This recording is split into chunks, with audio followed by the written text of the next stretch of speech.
श्री हरि भक्ति आस्था में हम श्रीमद् भगवद गीता के अध्याय 8 संपूर्ण श्लोक 1 से 28 के हिंदी अर्थ एवं सार को सुनेंगे। अर्जुन ने कहा, हे पुरुषोत्तम, वह ब्रह्मा क्या है, अध्यात्म क्या है, कर्म क्या है, अधिभूत नाम से क्या कहा गया है और अधिदेव किसको कहते हैं। हे मधुसूदन, यहाँ अधियज्ञ कौन है और वह इस शरीर में कैसे है तथा युक्त चित्त वाले पुरुषों द्वारा अंत समय में आप किस प्रकार जानने में आते हैं। श्री भगवान ने कहा, परम अक्षर ब्रह्मा है, अपना स्वरूप अर्थात जीवात्मा अध्यात्म नाम से कहा जाता है तथा भूतों के भाव को उत्पन्न करने वाला जो त्याग है वह कर्म नाम से कहा गया है। उत्पत्ति विनाश धर्म वाले सब पदार्थ ही अधिभूत हैं। हिरण्यमय पुरुष अधिदेव है और हे देहधारियों में श्रेष्ठ अर्जुन,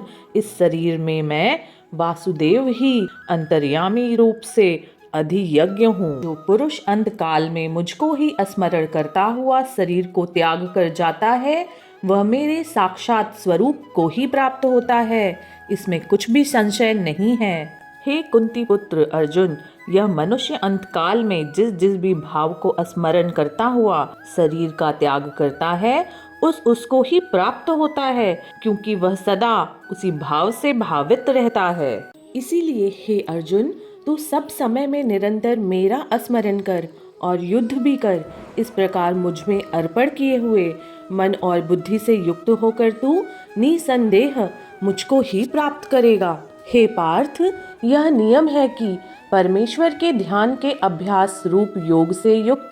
दूसरी ओर न जाने वाले चित्त से निरंतर चिंतन करता हुआ मनुष्य परम प्रकाश रूप दिव्य पुरुष को अर्थात परमेश्वर को ही प्राप्त होता है। जो पुरुष सर्वज्ञ अनादि सबके नियंता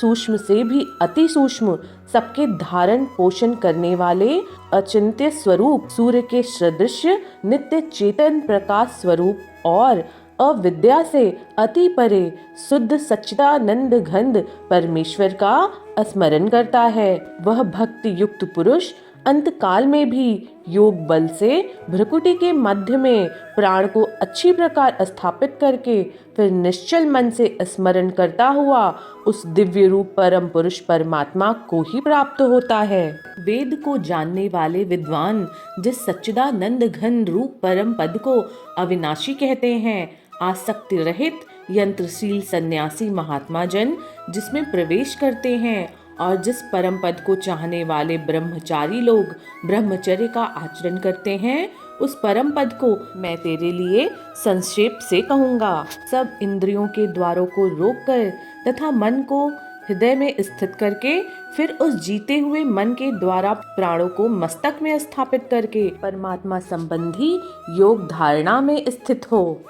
जो पुरुष ओम इस एक अक्षर रूप ब्रह्मा को उच्चारण करता हुआ और उसके अर्थ स्वरूप मुझ निर्गुण ब्रह्मा का चिंतन करता हुआ शरीर को त्याग कर जाता है वह पुरुष परम गति को प्राप्त होता है। हे अर्जुन, जो पुरुष मुझ में अनन्य चित्त होकर सदा ही निरंतर मुझ पुरुषोत्तम को स्मरण करता है वह नित्य निरंतर मुझ में युक्त हुए योगी के लिए मैं अत्यंत सुलभ हूँ, अर्थात उसे सहज ही प्राप्त हो जाता हूँ। परम सिद्धि को प्राप्त महात्मा जन मुझको प्राप्त होकर दुखों के घर एवं क्षण भंगुर पुनर्जन्म को नहीं प्राप्त होते। हे अर्जुन, ब्रह्मलोक पर्यंत सब लोग पुनरावर्ती हैं, किंतु हे कुंती पुत्र, मुझको प्राप्त होकर पुनर्जन्म नहीं होता, क्योंकि मैं कालातीत हूँ और यह सब ब्रह्मादि लोक काल के द्वारा सीमित होने से अनित्य हैं। ब्रह्मा का जो एक दिन है उसको 1000 चतुर्युग की अवधि वाला और रात्रि को भी 1000 चतुर्युग की अवधि वाला जो पुरुष तत्व से जानते हैं वे योगी जन काल के तत्व को जानने वाले हैं। संपूर्ण चराचर भूतगण ब्रह्मा के दिन के प्रवेश काल में अव्यक्त से अर्थात ब्रह्मा के सूक्ष्म शरीर से उत्पन्न होते हैं और ब्रह्मा की रात्रि के प्रवेश काल में उस अव्यक्त नामक ब्रह्मा के सूक्ष्म शरीर में ही लीन हो जाते हैं। हे पार्थ, वही सब भूत समुदाय उत्पन्न हो होकर प्रकृति के वश में हुआ रात्रि के प्रवेश काल में लीन होता है और दिन के प्रवेश काल में फिर उत्पन्न होता है। उस अव्यक्त से भी अति परे दूसरा अर्थात विलक्षण जो सनातन अव्यक्त भाव है, वह परम दिव्य पुरुष सब भूतों के नष्ट होने पर भी नष्ट नहीं होता। जो अव्यक्त अक्षर इस नाम से कहा गया है, उसी अक्षर नामक अव्यक्त भाव को